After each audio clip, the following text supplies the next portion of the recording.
Hi everyone, Nina here. Mirage is the newest card to be added to Marvel Snap, and it is also the last of this season. Mirage is a 2 energy, 2 power card that reads: on reveal, copy the lowest card in your opponent's hand into your hand. Give it +2 power. Mirage is a series 4 card, which means she will only cost 3,000 tokens to pick up from the token shop. She has incredible synergy with Devil Dino, the Collector, and Quinjet. But is she worth your collector's tokens or spotlight caches? There are already so many amazing 2 energy cards. Mirage has to be really good to compete with them. On first glance, Mirage's base stat line seems pretty underwhelming. It's a 2/2, which is similar to Cable, except you get to copy a card from your opponent's hand and give it +2 power. The thing I like about Cable is that unless your opponent has Chavez, they have no idea what card you've stolen from their deck. With Mirage, unless your opponent has more than 1 card of the lowest cost, so for example if they have 2 or 3 1-drops in their hand, your opponent pretty much knows what card you've stolen from them, allowing them to calculate how much power you can put on board. In the event that your opponent has more than 1 card of the lowest value, Mirage will copy a random one. The +2 power is of course great, and some of the best targets you can get with Mirage are Deadpool on later turns, as long as you don't have priority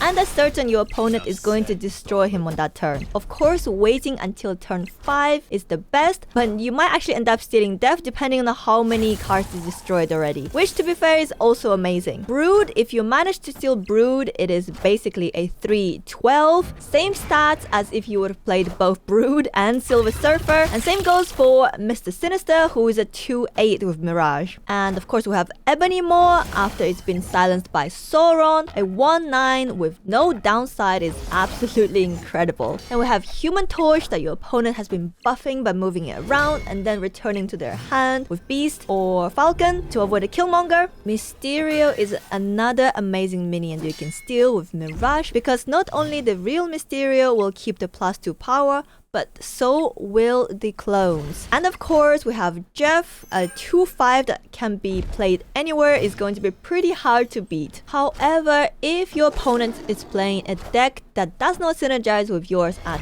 all, say if you steal a Morbius or Black Cat or Cerebro, cards that you can only really make use of if yourself are playing those decks, Mirage seems a little bit less worth it. Most of the time you will not steal anything truly amazing, but you are still getting incredibly valuable information about your opponent's hand, and that can be very useful, especially in conquest mode. One of the most fun locations you can play Mirage with is the Raft. If you play her on or after the turn your opponent feels the location, you'll be able to steal the card they got from the Raft, which can be game winning. It completely removes the uncertainty you get with the Raft, and if you yourself manage to fill the location on that turn, you get 2 0-cost 6-drops to play out. I think Mirage is a good card. It is not an overpowered card, and it's also not a dud. She would fit into a lot of the existing decks, but if you don't have her, it's not the end of the world. She is easily replaceable. I have purchased her myself, first of all to make this video, and secondly so that I can open this absolutely stunning variant of her by Justina Dura from a Spotlight cache. Although if I do see Peach Momoko's variant in the shop, I might fork out the gold as well. Don't judge me. The first deck I want to show is a bounce deck with Collector. Mirage allows you to buff your Collector, and hopefully the low cost card you steal her with will allow you to further buff Angela and Bishop along the way. Mirage is definitely not the most important card in this deck and can be easily replaced, but if you want to try her out in something different than Devil Dino, or if you're a big fan of bounce, give this a try.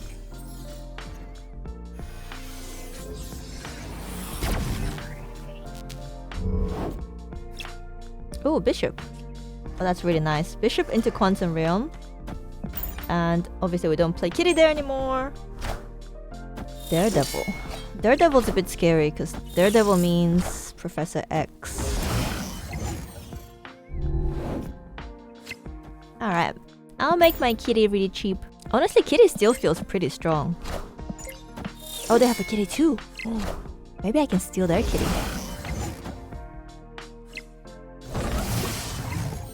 Mirage? Oh, yes!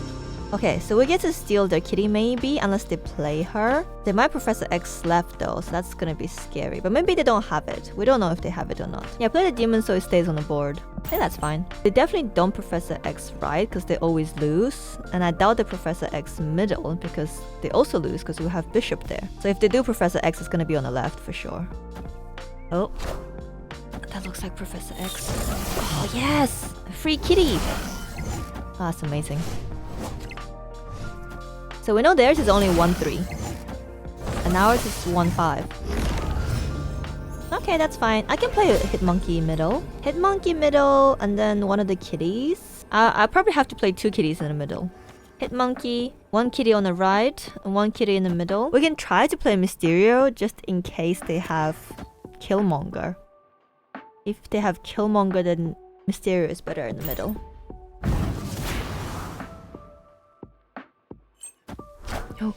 Oh no, do we actually have Killmonger?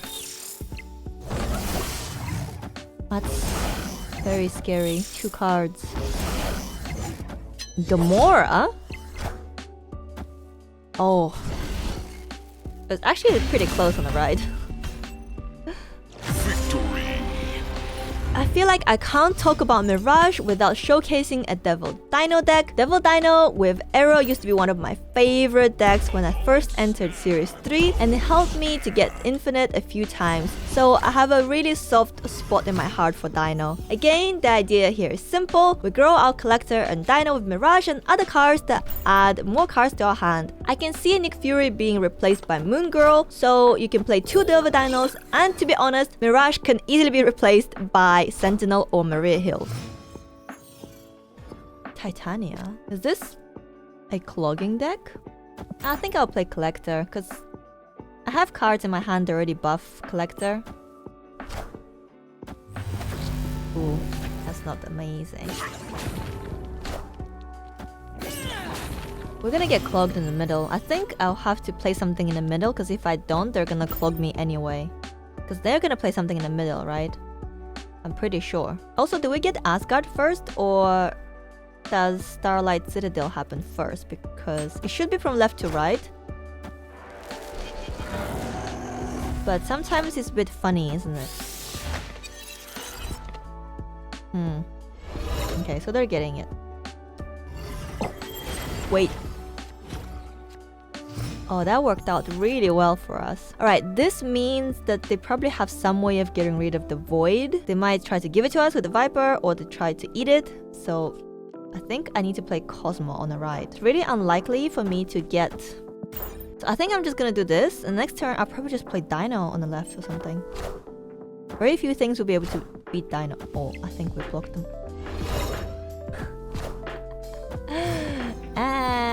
Nice green goblin. We can't... Okay, we got their hazmat, but it's a 1-4. We can't actually play out, because they definitely want the right side.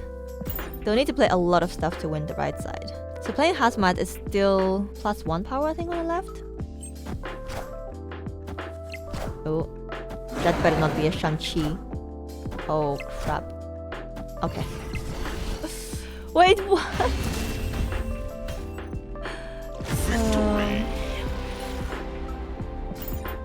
GG's. The last deck I want to share with you is a classic Sera control deck featuring Mirage. If you are not familiar with Sera control, the goal is to play Sera on turn 5 or earlier if you can, and to lose initiative on turn 6 so you can play out your counter cards like Killmonger, Shang-Chi, and Enchantress. This deck counters a lot of decks, but it can be a bit tricky to play. It is particularly weak to Spider-Ham, since Sera is always going to be the most expensive card when she's in our hand. And Mirage is totally replaceable here as well by Sentinel, Jeff, or any 2-drop that you like. But she does provide valuable information and possibly a cheap minion you can play on turn 6. Like, they might not be able to put 4 cards there. That's fine. That is fine. Oh, this is really good. Okay, they don't know we have a Jeff, right? So we can play Jeff on last turn if it can win us the game. Unless they play something like a Darkhawk. Oh, it's definitely not a Darkhawk. Okay. Oh, that's actually a lot of stats. What do we get? Oh, a Maximus. 3-9. That's quite juicy, isn't it? Game gave them a Maximus when they're playing Darkhawk. That's pretty funny. Right, so we always play Sera. We want to lose initiative, and I really hope whatever they play on the right is gonna... If the Nightcrawler goes mid, we still have a chance. Okay, so the Nightcrawler needs to go mid, and then Enchantress needs to go left. Yes! Let's go. Oh. You know what? I think I'm gonna risk it. Because I think they're going to move the Nightcrawler. They're gonna think that they don't need the Nightcrawler in the middle because they're already winning so much. So I am going to play the Jeff in the middle. Okay, no. Maximus on the left. We spread quite wide here. I didn't draw any of my counter cards. No Killmonger, no Shang-Chi, no Enchantress. Okay, I'm glad I didn't go for right side. And they moved the Nightcrawler! Let's go! Oh, let's go. They thought they had middle for sure, but their Nebula didn't grow. And my Lizard grew as well. Hey! Be fun! You might have noticed a common theme here. For all the decks I showed, I said that Mirage is replaceable, and I think she is. Like I said earlier in the video, she's a good card and will fit into a lot of existing decks if you have her. But she's not one of those cards you build a whole deck around. If we still had card drops happening every season, I would have advised you to wait for her to drop to Series 3 before opening her from a collector's reserve or picking her up for free from the token shop. I have to be honest here, if I weren't a content creator and had to make this video, I wouldn't have picked her up at all. If you do want to play this card, maybe you're a fan of Mirage from the comics or you really like playing dino decks, I would suggest paying 3,000 tokens for her and saving your spotlight caches on more impactful Series 5 cards. I hope you found this video helpful. I would love to hear your thoughts on the card. Will you be picking her up from the token shop or from the spotlight caches? Let me know in the comments below. Don't forget that I also have a VOD channel where I upload my Twitch VODs, so if you're craving some long form, unedited videos, go subscribe to that channel. And I'll see you next time. Bye!